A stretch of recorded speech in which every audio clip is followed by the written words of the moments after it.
புத்தாண்டை கொண்டாட கடலூர் வெள்ளி கடற்கரையில் ஆயிரக்கணக்கான பொதுமக்கள் குவிந்தனர். கூடுதல் விவரங்களோடு இணைகிறார் செய்தியாளர் கண்ணதாசன். கண்ணதாசன், வணக்கம். விவரங்கள். புத்தாண்டு பண்டிகையொட்டி கடலூர் வெள்ளி கடற்கரையில் தற்போது ஆயிரக்கணக்கான மக்கள் குவிந்துள்ளனர். தமிழகத்தின் மிக நீளமான இரண்டாவது பெரிய கடற்கரை என அழைக்கப்படும் கடலூர் தேவனாம்பட்டினம் வெள்ளி கடற்கரை இருக்கிறது. 2026 புத்தாண்டு பண்டிகையை முன்னிட்டு கடலூர் தேவனாம்பட்டினம் வெள்ளி கடற்கரையில் ஆயிரக்கணக்கான பொதுமக்கள் குவிந்தனர்.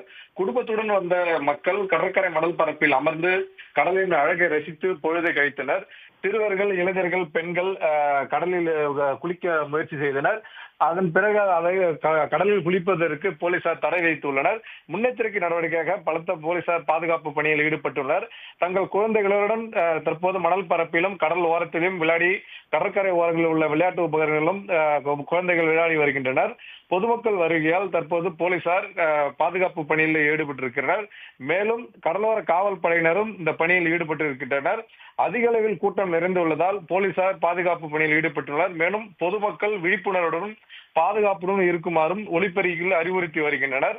கடல் கொஞ்சம் சீற்றமும் இருப்பதால் அதிக ஆழமுள்ள பகுதியாக இந்த கடல் பகுதி உள்ளதாலும் பொதுமக்கள் குளிப்பதற்கு ஏற்கனவே போலீசார் தடை வைத்துள்ளனர்.